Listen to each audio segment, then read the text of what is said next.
জুলাই আগস্টের মানবতা বিরোধী অপরাধের দায়ে শেখ হাসিনার ফাঁসির আদেশ দিল আন্তর্জাতিক অপরাধ ট্রাইব্যুনাল, জানিয়েছেন chief prosecutor advocate Tajul Islam. তিনি বলেন, বিচার প্রক্রিয়ায় এগিয়ে নেয়ার বিষয়ে তারা দৃঢ় প্রতিজ্ঞ। জুলাই গণহত্যায় প্রধান নির্দেশদাতা ক্ষমতাচ্যুত সাবেক প্রধানমন্ত্রী শেখ হাসিনা সহ ৩ জনের বিরুদ্ধে অভিযোগ আমলে নিয়েছে আন্তর্জাতিক অপরাধ ট্রাইব্যুনাল।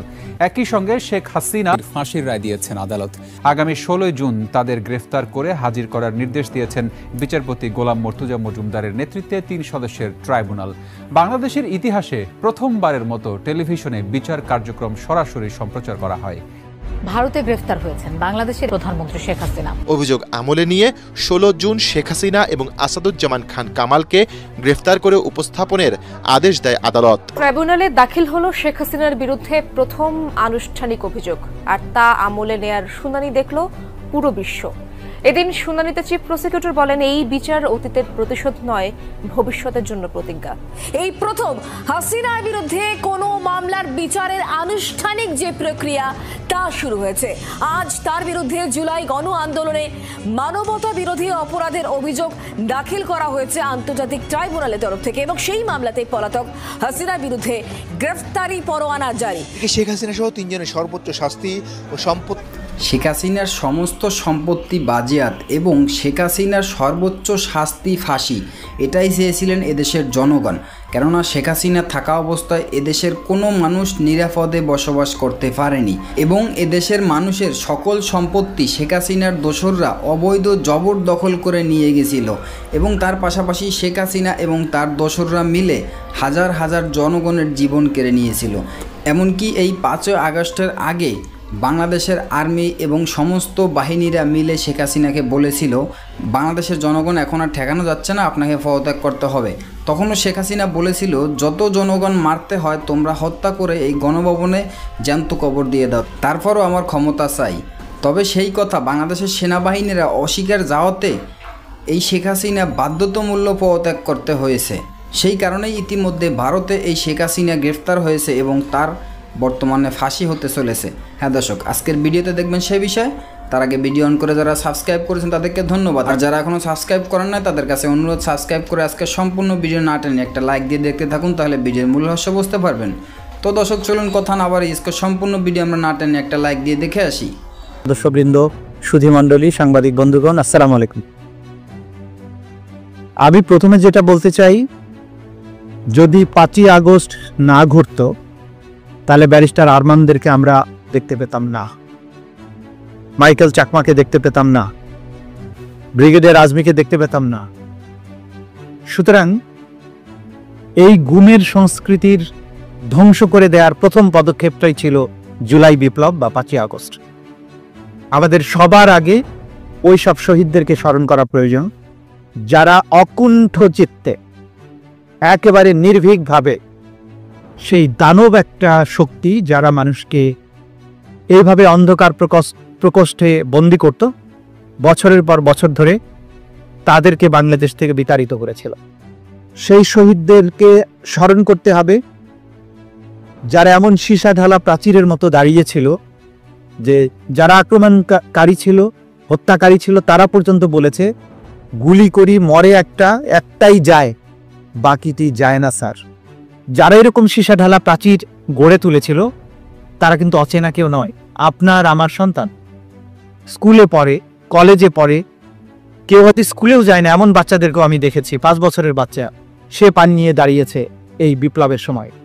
সুতরাং এই জাতির জীবনের অবিস্মরণীয় অর্জনগুলোর মধ্যে জলজলেতম অর্জন হচ্ছে জুলাই বিপ্লব এবং ৫ই আগস্টের বিজয়।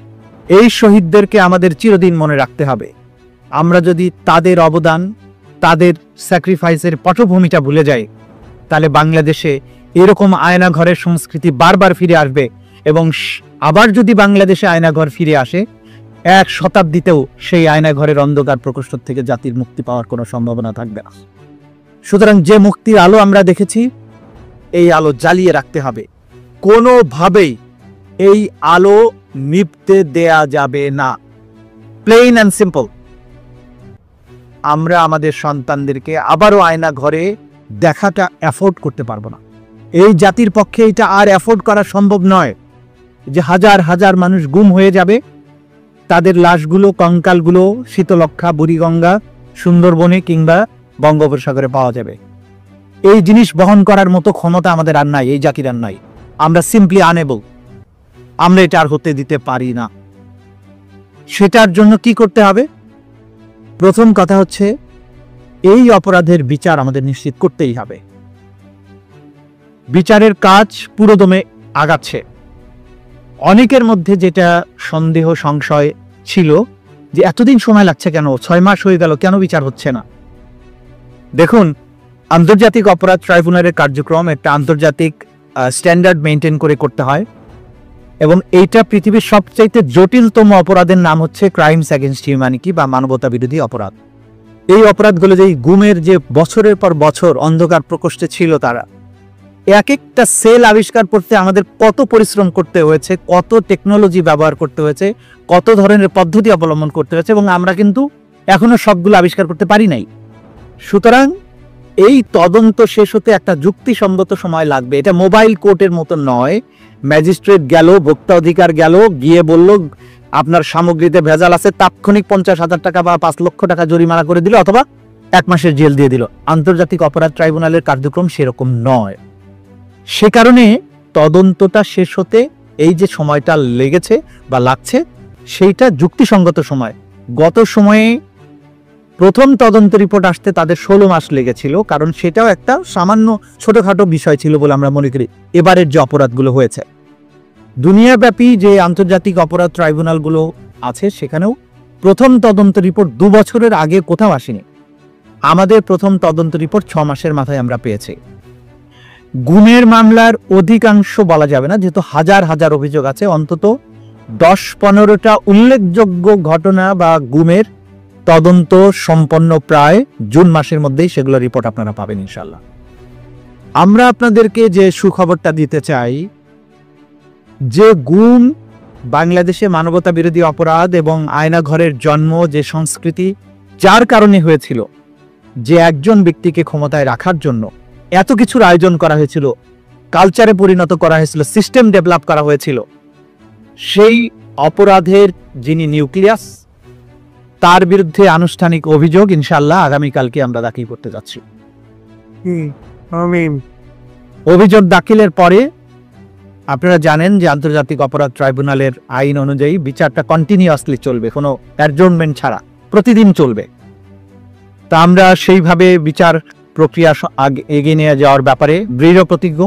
পাশাপাশি এর আন্তর্জাতিক যে স্ট্যান্ডার্ড মেনটেন করা, মানবাধিকার রক্ষা করা, বিচারের নামে অবিচার যাতে না হয়, অতীতে যেগুলো হয়েছে সেগুলো যাতে না হয়, সেগুলোর ব্যাপারে আমরা খুবই সতর্ক এবং সাবধান আছি।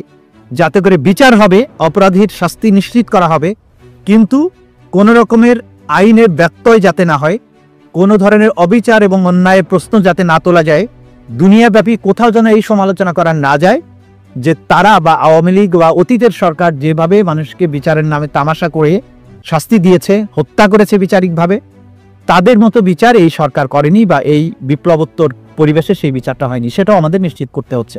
সুতরাং আপনাদের কাছে, জাতির কাছে আমাদের কথা হচ্ছে, ধৈর্য ধরেছেন আপনারা একটা বিপ্লব সফল করেছেন। বিপ্লবের পরে মানুষের মধ্যে এক ধরনের উন্মাদনা থাকে যে দ্রুতই আমরা সবকিছুর পরিবর্তন চাই। সেই পরিবর্তন করতে একটু সময় লাগে, যেটা আমি বলেছি আমাদের তদন্তের ক্ষেত্রে লেগেছে, কিন্তু এখন আমরা একটা চূড়ান্ত পর্যায়ে আছি। একটার পর একটা তদন্ত রিপোর্ট আসতে থাকবে, কারণ অধিকাংশ ক্ষেত্রেই আমরা যে অপরাধের যে স্ট্রাকচার, অপরাধের কোথা থেকে শুরু হয়েছে, কোথায় গিয়ে শেষ হয়েছে, কারা কারা ইনভলভ ছিল, মোটা দাগে সেগুলো কিন্তু আমরা আইডেন্টিফাই করে ফেলেছি। সুতরাং বিচার প্রক্রিয়া নিয়ে সামনে অগ্রসর হওয়ার পথে আমাদের বাধা অনেকটাই দূরীভূত হয়েছে।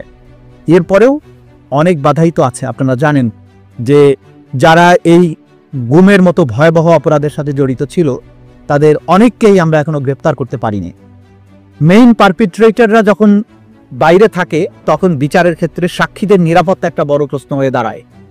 সেই ক্ষেত্রে গ্রেপ্তার নিশ্চিত করার ব্যাপারে আমরা কাজ করছি।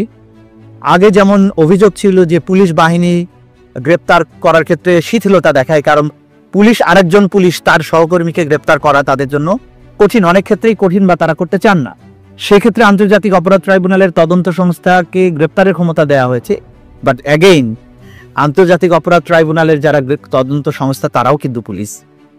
সুতরাং গ্রেপ্তারের ক্ষেত্রে কিছুটা সমস্যা আমাদের কিন্তু এখনো রয়ে গেছে, কিছুটা না অনেকটাই আছে, কিন্তু এই জিনিসগুলো ওভারকাম করে আমরা কিন্তু ক্রমাগত সফল হচ্ছি এবং আশা করছি আগামী ডিসেম্বরের মধ্যে বিচারের ব্যাপারে বাংলাদেশ এক উল্লেখযোগ্য অগ্রগতি দেখতে পাবে। বাংলাদেশ অতীতের অনেক কালো অধ্যায় থেকে বেরিয়ে আসার মতো একটা সিগনিফিক্যান্ট কাজ অন্তত আন্তর্জাতিক অপরাধ ট্রাইব্যুনাল দেখাতে পারবে, এটা আমরা আশাবাদ ব্যক্ত করছি।